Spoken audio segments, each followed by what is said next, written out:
If Titan hadn't lunged at the photo, the truth might have stayed buried forever. It happened during a quiet funeral in Pine Hollow, Louisiana, the kind of small town where nothing dramatic ever happens, and everyone knows everybody else's business, or thinks they do. That morning, the chapel smelled of lilies, sorrow, and something else. Unease. As mourners dabbed their eyes and whispered condolences, a decorated K-9 unit named Titan sat at the back of the chapel, panting softly. Beside his handler, Officer Gracie Monroe, he was there as a formality. The deceased, Mr. Bernard Holbrook, had once served on the town school board and had plenty of old friends in law enforcement. Titan's presence was more a sign of respect than necessity. No one expected a German shepherd to do anything other than lie quietly during the service, until he didn't. As the priest began reading the eulogy, Titan's ears shot up, his nose twitched, he let out one low growl. And then, before Gracie could react, he bolted. The 100-pound dog charged straight to the altar, knocking over a chair and sending murmurs rippling across the pews. With a furious snarl, he leapt up and sank his teeth into the framed portrait of the deceased, the photo resting solemnly on an easel next to the closed casket. The glass shattered. The frame hit the floor. Gasps rang out. The organist froze mid-chord. "What the hell?" someone cried. "Get that dog." But Titan wasn't finished. He stood over the broken picture, fur raised, barking like a beast possessed. Not at the casket. Not at a person. But at the photo, a clean-cut image of Mr. Holbrook in his final years, wearing his Sunday best and a grandfatherly smile. Officer Gracie Monroe rushed forward, grabbed Titan by the harness, and pulled him back. But he wouldn't stop barking. He twisted and strained against her hold, still fixated on the shattered portrait. The entire chapel had gone silent, except for Titan's furious, guttural growl. And just like that, what should have been a peaceful goodbye turned into the beginning of something far darker. 10 minutes later, the chapel had been cleared out. Mourners stood murmuring in the parking lot, confused and whispering. Some were annoyed. Others, especially the older folks, looked shaken. Inside, Gracie crouched beside Titan, now calm but alert, sniffing the floor where the frame had fallen. "I've never seen him do that," she told Pastor Rollins, who was still rattled. "He's trained to react to weapons, explosives, certain chemical scents, but a portrait? It doesn't make sense." The pastor scratched his head. "It's probably just the crowd. Maybe the incense. Some dogs react badly to smells." But Gracie wasn't convinced. Titan had served in narcotics and cadaver search units. His nose was legendary in the parish. If he reacted to something, it wasn't by accident. "You sure this photo's new?" she asked. The pastor frowned. "The family brought it in this morning. Said it was one of the last good pictures of Bernard before his health started declining." Gracie looked at the smiling face in the portrait again. A picture of a kind, elderly man. A man the town respected. A man who, 30 years ago, had suffered the worst kind of tragedy. Back in 1996, Bernard Holbrook's home burned to the ground in a late-night blaze. His wife and children had already died years earlier in a car crash, so Bernard lived alone. No, one else was hurt. The fire was blamed on faulty wiring. But some locals always whispered about the strange smell of kerosene in the air that morning. Nothing was ever proven. After that, Bernard became reclusive. He kept to himself, taught Sunday school sometimes, served on the library board, and took care of his land. People chalked his oddness up to grief. No one dug too deep. Until now. Until Titan bit the truth wide open. As Gracie returned to her cruiser, she radioed for permission to review the church's security footage from that morning. Titan had been staring so intently at the photo, maybe someone had tampered with it. Back at the station, she reviewed the footage. At 6:37 a.m., a woman in her 60s entered the chapel holding the portrait wrapped in newspaper. She gently placed it on the easel and wiped the frame with a handkerchief. Nothing unusual, but when Gracie paused the footage and zoomed in, her breath caught. The handkerchief. It wasn't hers. It was small, delicate, faded with time. It looked like it had been made for a child. That night, Titan wouldn't rest. He paced in his kennel, whining softly, scratching at the floor. When Gracie let him out, he immediately ran to the cruiser and sat by the passenger door. He wanted to go back. She gave in. They drove back to the chapel, the moon casting long shadows over the headstones. Titan pulled hard on the leash, leading her not into the church but around it, toward the small graveyard behind. He sniffed along the edge of a crumbling stone wall, then stopped near the base of a broken angel statue. He sat. Gracie's heart pounded. There was no grave there, no marker. Nothing but soil and moss. She knelt down and felt it. Soft, disturbed, fresh. If you're as drawn to stories of incredible animals like Titan as we are, don't forget to subscribe to our YouTube channel, Heroes for Animals, for true tales of loyalty, justice, and the four-legged heroes who refuse to look the other way. The next morning, Gracie returned with permission and ground-penetrating radar. Titan waited anxiously as technicians scanned the earth. Beep, beep, ping. Something. Metallic, just 3 feet below the surface. When they dug it up, they found a small metal box, rusted and sealed tight. Inside, a handful of items wrapped in plastic. A broken locket, a doll's shoe, a child's drawing, faded but legible. It depicted a man in a gray coat standing beside a house with flames coming out of it. The man was smiling, and on the back of the drawing, scribbled in a shaky child's hand, "If someone finds this, please tell the truth. He said no one would believe me." Back at the station, Gracie stared at the drawing. Her hands were shaking. She flipped the page over. In the bottom right corner, barely visible, was a name. Anna R. There had never been a fire victim named Anna in the Halbrook file. But Gracie remembered an old case her father once mentioned. A missing child. A family who vanished from town one summer. A family who lived next door to the Halbrooks. Everyone assumed they moved away, but no one ever confirmed it. And now Titan had uncovered a thread that would unravel a mystery kept hidden for nearly 30 years. What started as a bark at a funeral portrait was just the beginning. The drawing changed everything. Gracie Monroe stared at it under the flickering desk lamp in her office. A crude sketch, uneven crayon lines, a smiling man in gray standing beside a burning house. Not the kind of picture you'd expect to find buried behind a church.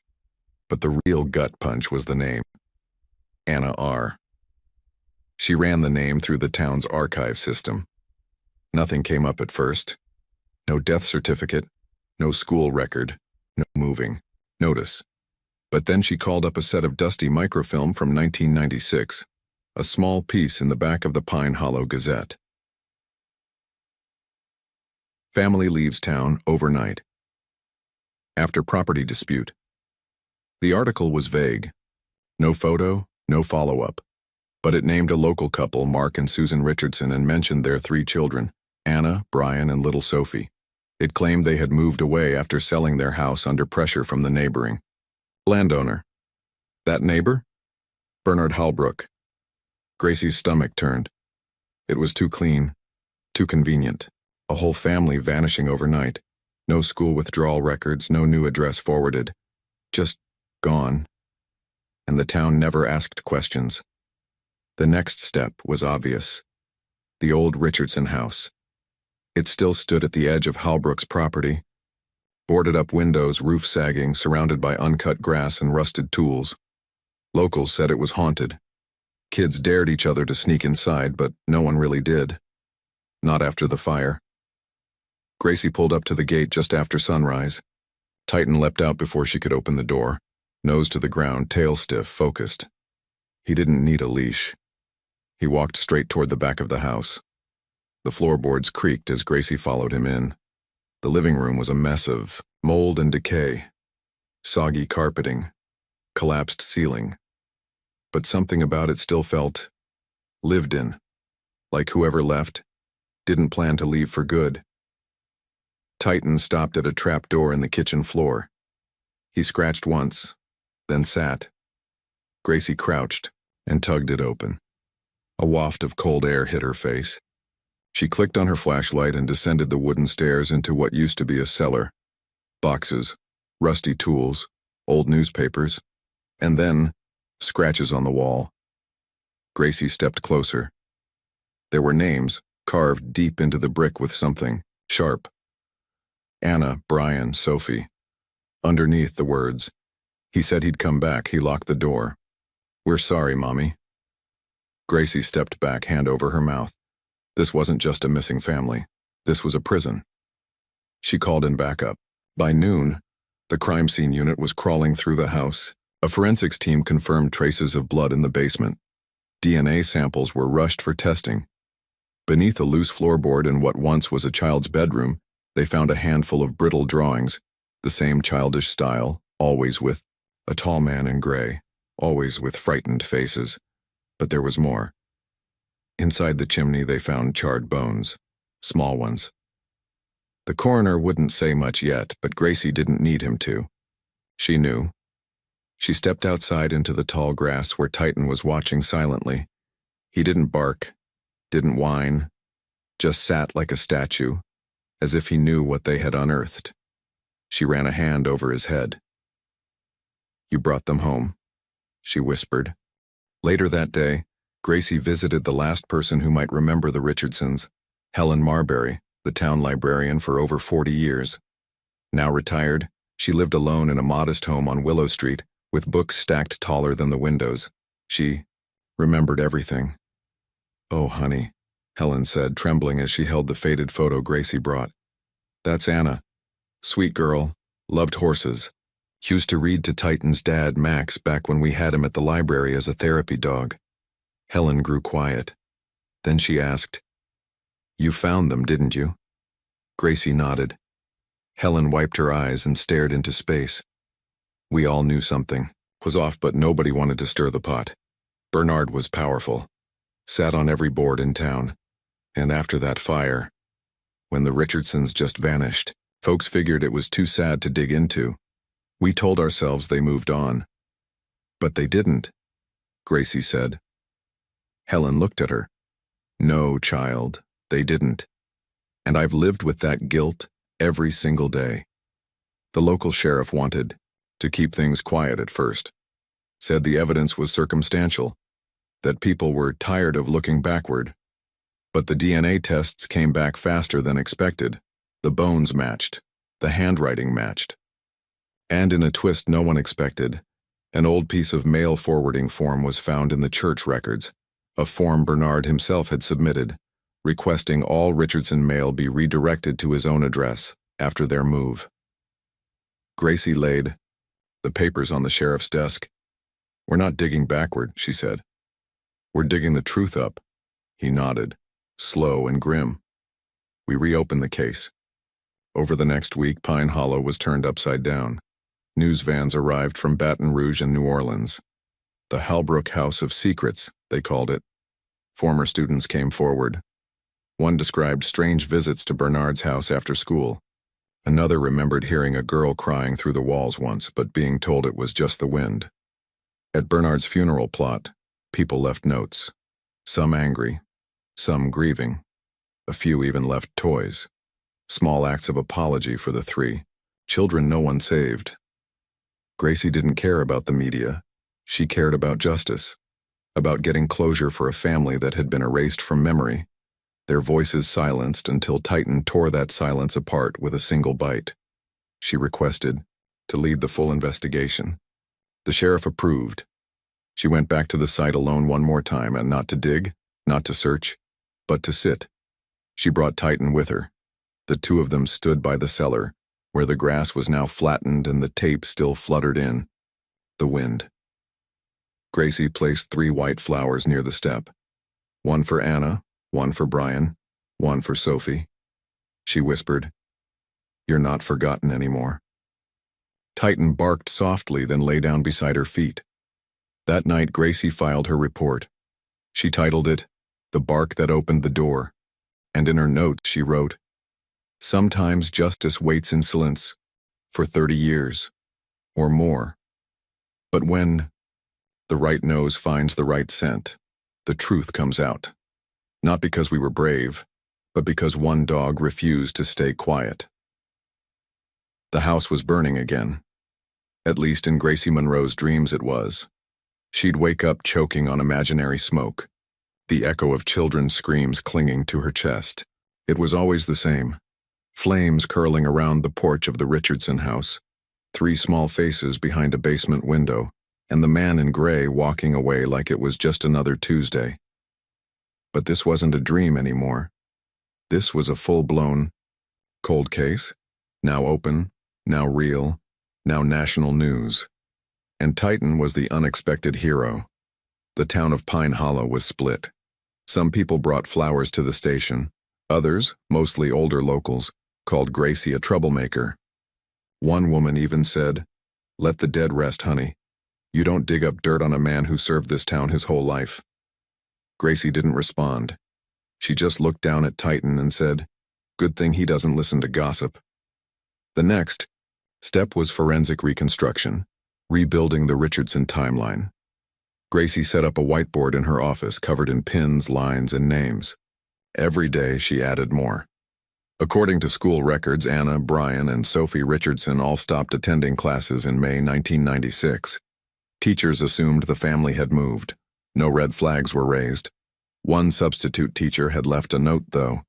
"Anna's not herself lately, seems nervous, jumping at sounds." That same week, Bernard Halbrook purchased several gallons of kerosene from a farm supply store 2 towns over. Paid in cash, no receipt, but Gracie tracked it down through an old employee log. And 2 days later, the fire.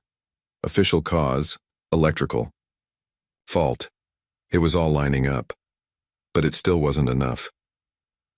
What Gracie needed now was someone who remembered. She found that person on a rainy Thursday afternoon. Darren Polanski, 43, used to live across the street from the Halbrooks. Now he worked at an auto body shop off I-10, a few counties over. It took Gracie half an hour to convince him to talk. "I always knew something was off," he said, wiping grease from his fingers with a shop rag. "My bedroom window faced their backyard. I saw Bernard going over to the Richardson place all the time that last spring. Not just to chat, sometimes real late, lights off. He'd come back with a bag or something in his hand." Gracie leaned forward. "Why didn't you tell anyone?" He shrugged, ashamed. "I was 17, figured it wasn't my business. We all thought Bernard was just a lonely guy. Everyone trusted him." He paused. "But I'll tell you this. The night of the fire, I saw something no one ever asked me about. There were 2 cars in Bernard's driveway. One was his. The other was the Richardsons. And it wasn't there the next morning." Gracie's pulse quickened. "You're sure?" 100%. Blue Dodge Caravan, dented left door. Mark Richardson drove it. That was the break she needed. Back at the station, Gracie pulled the DMV registry and traced the VIN of the old blue Dodge. No transfer of title. No junkyard records. But 2 weeks after the fire, a vehicle matching the description was logged in a swamp cleanup report just outside Monroe Parish. Gracie drove up that afternoon. Titan sat beside her in the passenger seat, head out the window, nose twitching with every gust of humid summer air. The location wasn't hard to find, a patch of wild bayou now fenced off and overgrown. The Dodge was gone, of course, but an old park ranger remembered towing it. "Cops didn't ask questions," he said. "Car had been stripped and sunk. We figured it was stolen. Never knew it was connected to anything else." But in the brush, nearby, Titan barked. Gracie followed him down a slippery slope into a pocket of the swamp, where half-submerged junk lay forgotten.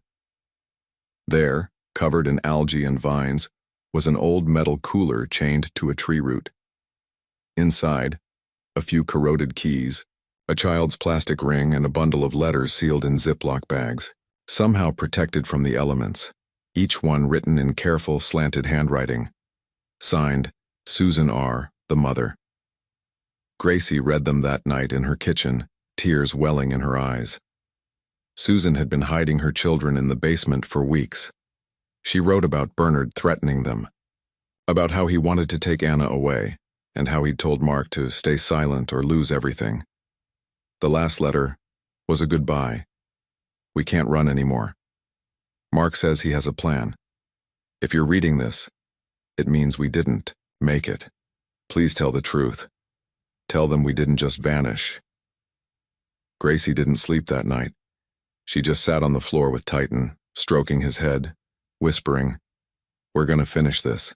The next day, armed with search warrants and Susan's letters as evidence, investigators reopened Halbrook's farmhouse, sealed since his death. Inside, they found a locked cedar chest in the attic. Inside that chest, photographs, hundreds of them, some labeled, some not, all creepy. Most were of children, church events, school fairs, piano recitals, but a handful had darker tones, blurry photos taken through windows, kids asleep, kids crying, and in many of them, Anna.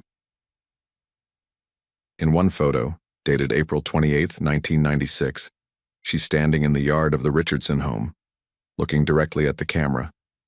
Behind her, in the reflection of the window, is Bernard Halbrook.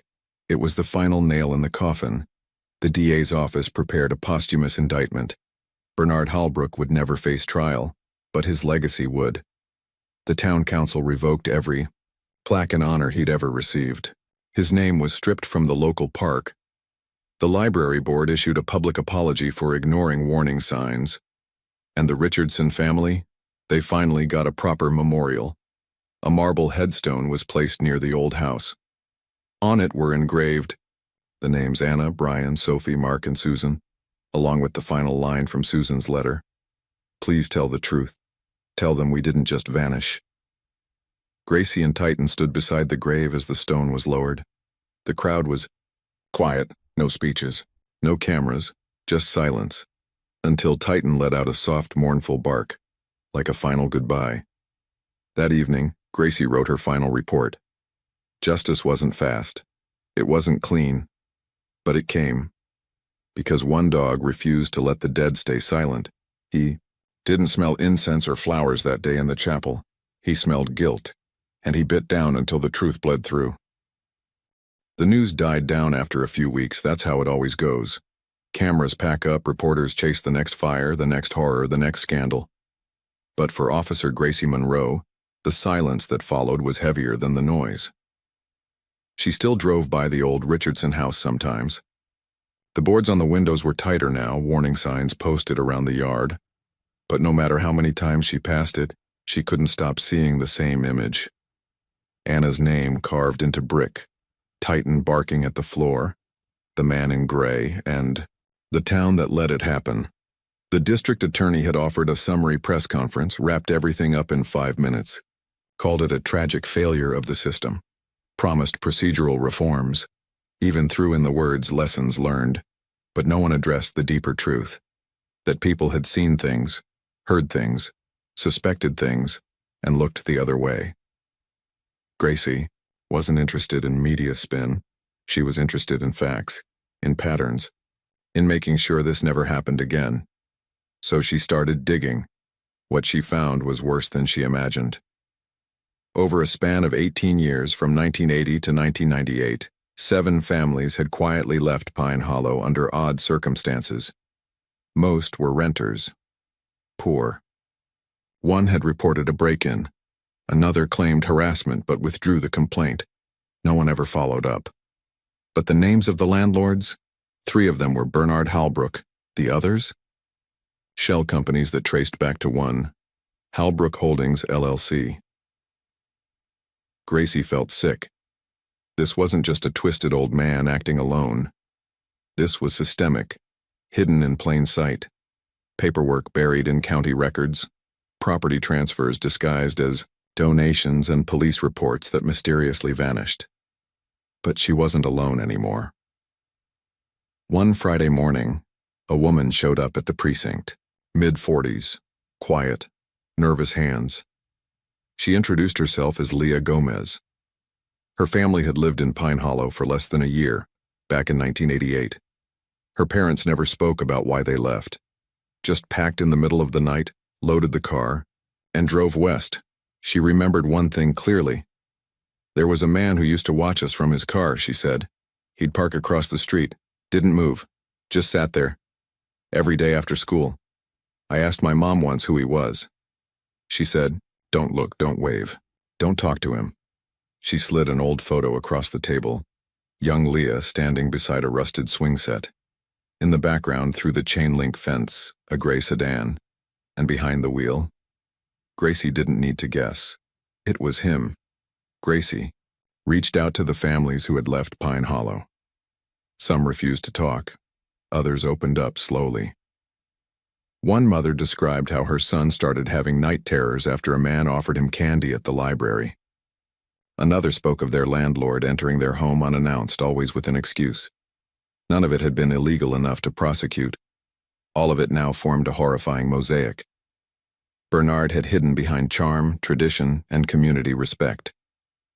But his control wasn't just psychological, it was administrative. He'd served on the school board, the zoning committee, the church finance council. He'd managed where people lived, what reports got filed, and who got believed.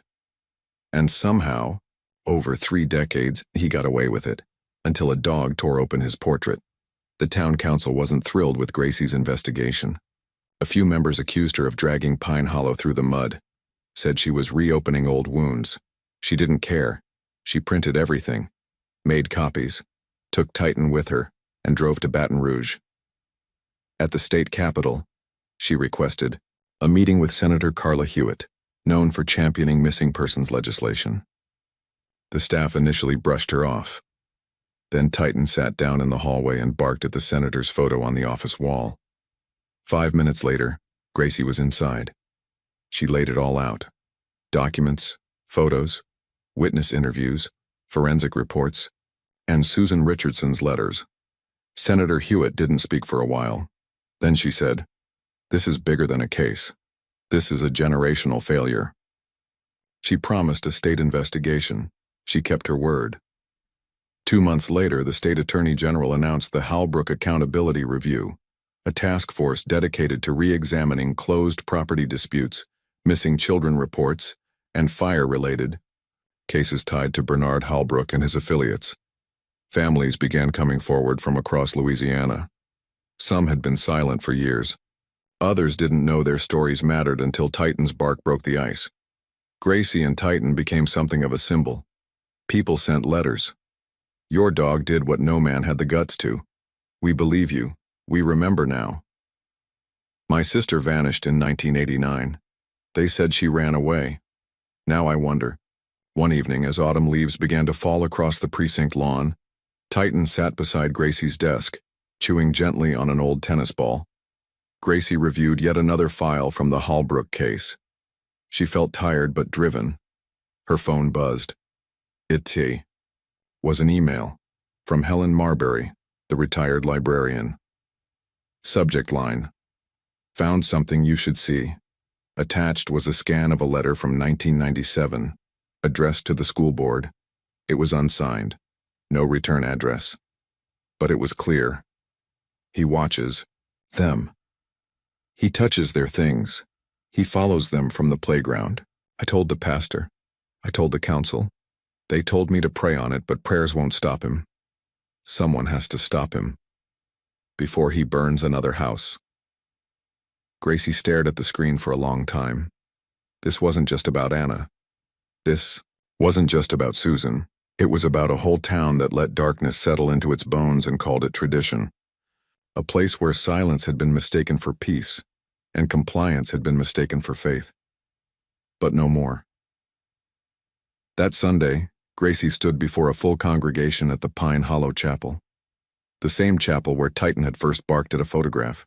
She didn't give a sermon. She didn't shout. She simply read the names of every child tied to the reopened investigations.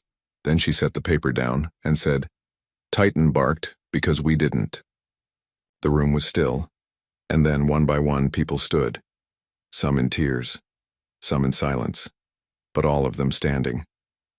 That night, under a calm sky filled with stars, Gracie took Titan for a walk along the riverbank. She tossed the tennis ball. He chased. It came back, tail wagging like nothing in the world could touch his peace.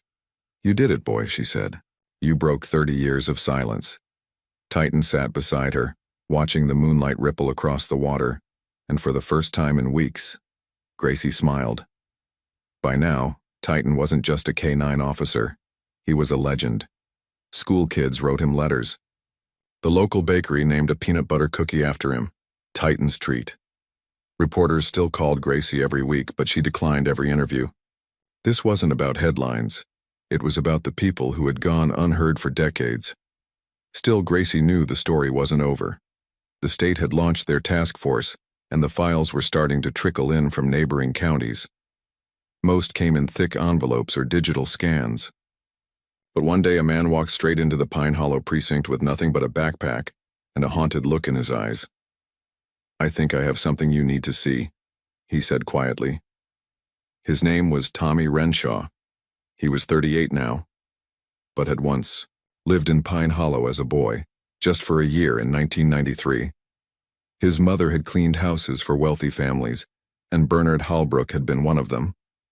Tommy sat down across from Gracie, hands clenched, voice tight. "I've tried to forget this place for years, but when I saw Titan on the news, I knew I had to come back." He pulled a plastic grocery bag from his backpack. Inside was a dusty, weathered cassette tape. "This was recorded by my sister. Her name was Katie. She was 10. We shared a bedroom. One night she got scared and started recording stuff she heard through the vent." Gracie raised an eyebrow. "What did she hear?" Tommy looked down. "She said Bernard was in our hallway, whispering." Gracie didn't have a cassette player on hand, but the evidence lab did. They digitized the tape and cleaned up the audio. The results weren't crystal clear, but they were chilling. A soft, rhythmic clicking footsteps, the sound of a doorknob turning. Then a faint whisper, impossible to place exactly, and a child's voice, muffled but unmistakable. "He's here again. I don't want to open it." Then silence. A sudden knock. The tape cut out. Gracie sat frozen as the audio stopped. She picked up the phone and ordered a background check on Tommy's old address, 12 Creekside Lane, now a rental property. That same afternoon, she and Titan were there. The house looked ordinary. Pale green shutters, a small garden overrun with weeds. The landlord gave permission to enter, said no one had lived there in 6 months. Inside, it smelled like dust and stale air. Titan sniffed along the walls, tail stiff, ears forward. He walked in slow, tight circles across the hallway carpet, exactly where the tape had indicated. Then he stopped and pawed at the floorboards. Gracie got down on her knees and ran her hand along the molding. There, just beneath the baseboard, was a small sliver of space. She pried it open with her pocket knife. Inside was a folded slip of paper, yellowed with age. In a child's handwriting it read, "If you find this, tell someone he's not who he says he is. Please help us. Katie R." Katie Renshaw had died 6 months after that recording. Accidental drowning, the report said. She'd wandered off during a family picnic. The coroner ruled it a slip off a rock ledge. There were no witnesses. But now, Gracie had questions. She drove to the lake mentioned in the report. It wasn't far, just a 30-minute drive. Peaceful, secluded, the perfect place to vanish. She looked over the police file again. The original responding officer? Deputy Raylan Carter. Retired now. Living in a senior community 2 towns over, she paid him a visit the next morning. Raylan opened the door with a cane and a cautious smile. He was 76, his hands trembling slightly from arthritis. When Gracie showed him Katie Renshaw's photo, his face changed. "I remember her," he said quietly. Bright kid, red sneakers, asked a lot of questions. Gracie leaned forward. "Did her death ever seem strange to you?" He took a long breath. "They told me not to dig too deep. Said the family was poor, couldn't afford a drawn-out investigation. I was young, trying to keep my job. But something always felt wrong." "What do you mean?" Raylan swallowed hard. "Before the drowning, the mom came in twice to the station. Said someone was watching the house. She mentioned a man in a gray coat. When I filed the complaint, it vanished from the system 2 days later. He looked up at Gracie. Now I know why. Gracie's chest ached. So many voices. So many warnings. Ignored. Dismissed. Buried. And now, thanks to a cassette and a whisper under the floorboards, Katie's voice had returned. Back at the station, she added Katie's name to the wall. Below it, she taped the note found beneath the floor. She stared at it for a long time. Then she whispered, "We hear you now." The Halbrook Accountability Review was expanding. With help from the state, Gracie coordinated a database of reopened cases. It grew daily. Families came in. Some cried, some stayed silent. Some left photos of their loved ones, adding them to what the press now called the Wall of the Forgotten. And in the middle of it all, Titan lay faithfully by the baseboard, watching every visitor with calm, steady eyes. It was as if he understood each story, as if he carried part of it with him. But not everyone wanted the truth. Gracie began receiving anonymous letters. "Stop dragging this town through the mud. You're hurting people who did nothing wrong. Bernard is gone. Let it die with him." But she didn't stop. She couldn't. One night, after everyone else had gone home, Gracie sat alone at her desk. She opened an envelope that had been slipped under the precinct door. Inside was a photo of her, taken from behind. She looked at the timestamp in the corner. It was from that morning. She locked up the precinct and walked out to her cruiser, hand near her sidearm. Titan trotted beside her, alert. No one was in sight. The streetlights flickered. The air felt heavier than usual. She didn't speak a word as she climbed into the car, just looked at Titan and said, "Stay close." And he did. That night, she slept with the lights on. The next day, she filed a report. Set up a motion-activated camera outside the precinct, told the sheriff. The response was lukewarm. "Could just be a crank," he said. "You've stirred up a lot. People get jumpy." Gracie stared at him. He knew what time I left. He was watching. The sheriff didn't argue, but he didn't push harder either. So she did. Gracie called Senator Hewitt, asked for federal backup, requested cyber forensics to track down who sent the letter. Her request was granted, because by now, too much had been uncovered to stop. She wasn't chasing shadows anymore. She was chasing a system that had allowed monsters to hide in daylight. And she wasn't alone. Because Titan, her partner, her shield, her silent compass, never let her walk into darkness unguarded. Sometimes justice comes with a badge. Sometimes it wears fur, walks on 4 legs, and barks at ghosts no one else can hear. The photo had been a warning. Gracie Monroe didn't sleep much after receiving it. Someone had taken her picture the morning she walked into the precinct. No note, no name, just the timestamp. But to Gracie, it was a message. You're getting close. And whoever sent it didn't want her to keep digging. That only made her dig harder. She started cross-referencing case reports from every family who'd disappeared under suspicious circumstances, connected to Bernard Halbrook. But now she added a new column. Complaints that mysteriously vanished. The pattern was clear. Most reports were filed at the county level. One name came up over and over again. Sheriff Marvin Tully, retired, decorated, served 3 decades in law, enforcement, mentor to half the current department. He was also the original officer assigned to the Richardson fire in 1996. Gracie's hands clenched as she highlighted his name. She remembered something else. Tully had been at Bernard's funeral.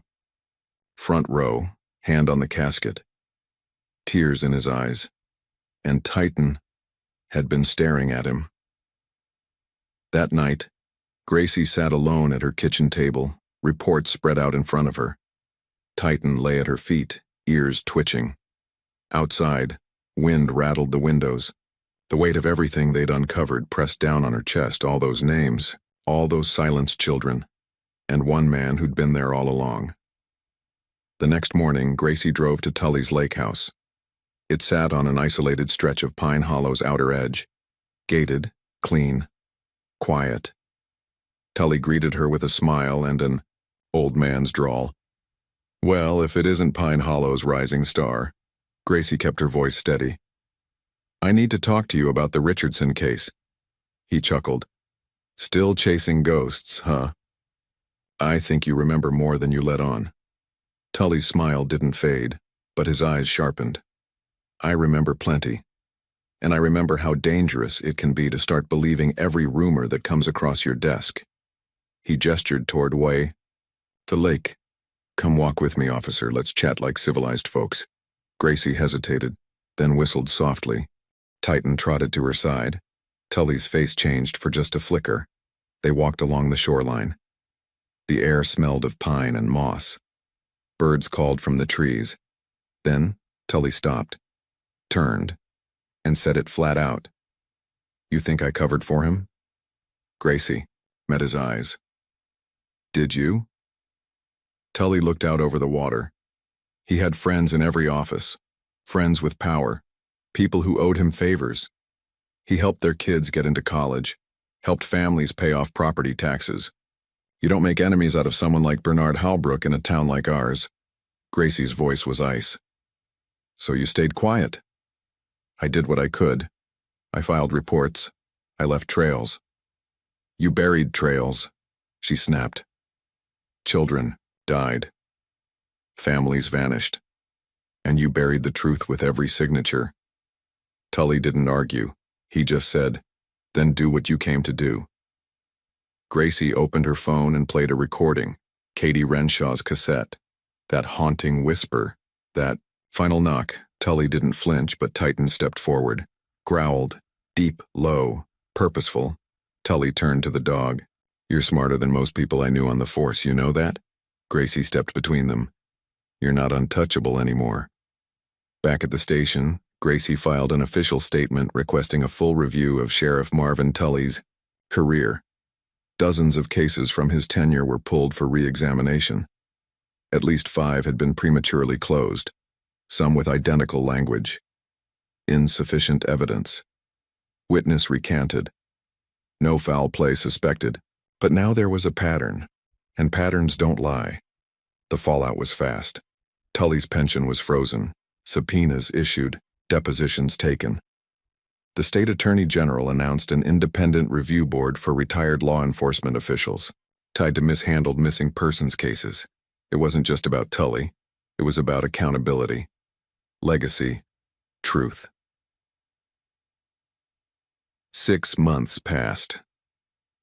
The wall of the forgotten now stretched across the entire north wall of the Pine Hollow precinct. Over 40 names, children, teenagers, adults, all tied in some way to a web of silence that had lasted over 3 decades. And in the center of it all, underneath the photo of the shattered funeral portrait, was Titan, or rather, a painting of him, commissioned by a local artist. Paid for by the community. A canine dog with his ears alert, stance proud, mouth slightly open mid-bark, facing the photo of Bernard Halbrook, just as he had that day. Under the painting were 4 words. He knew the truth. Titan retired from active duty the following spring. His health was good, but Gracie made the call. He had given everything. She adopted him formally, brought him home, let him sleep at the foot of her bed, where he'd always wandered during storms anyway. The backyard became his playground. He had a kiddie pool he loved, even when it wasn't hot. He still barked at raccoons, mailmen, and squirrels with 2, much attitude. But every so often at night he would sit near the back fence, still, watching the dark, like he was still listening for someone the world had forgotten. Gracie kept working. The cases didn't stop. Neither did the voices. But now, she listened differently. With Titan gone from the office, she kept a framed photo of him on her desk. Visitors often asked about him. She'd smile and say, "He's the reason half of this department exists." And she wasn't exaggerating. Thanks to Titan's bite, Pine Hollow had rebuilt its police procedures, invested in victim advocacy, launched a cadaver dog unit, and pushed legislation for mandatory case reviews in small towns. His bark didn't just open a cold case. It rebuilt a system. 1 year after Titan bit the photo, Pine Hollow held a memorial service for the Richardson family and others lost to the Hallbrook cover-ups. They held it at the same chapel, the same room where everything began. Gracie sat in the front row, with Titan curled at her feet. The final speaker was Leah Gomez, now a counselor for trauma survivors. She held a candle and said, "We were quiet because we were scared. But this dog, he wasn't." She looked down at Titan, who blinked slowly. Content. "Sometimes," she said, "we just need someone to remind us how to speak." After the service, a boy walked up to Gracie, maybe 7 years old, nervous. "Is that Titan?" he asked. Gracie smiled. "Sure is." "Is he still a police dog?" "Not anymore," she said. "Now he's a hero." The boy reached out and pet him gently. "He's not scary." "No," Gracie said, "but he's brave. Sometimes the bravest thing in the world is knowing who to bark at." The boy laughed, then looked up and said, "I want to be brave too." Gracie knelt down. "You already are. Thank you for following this story to the very end. It's been an emotional journey, one filled with pain but also courage, truth, and the power of a single dog to change everything. Now we want to hear from you. Have you ever witnessed something that didn't feel right, but stayed silent? What would you do differently if you had the chance again? Leave your thoughts in the comments. And if Titan's story moved you, consider subscribing to Heroes for Animals, where true stories of animal courage remind us of the strength that still exists in the world. Until next time, stay brave, stay kind, and never stop barking when something feels wrong.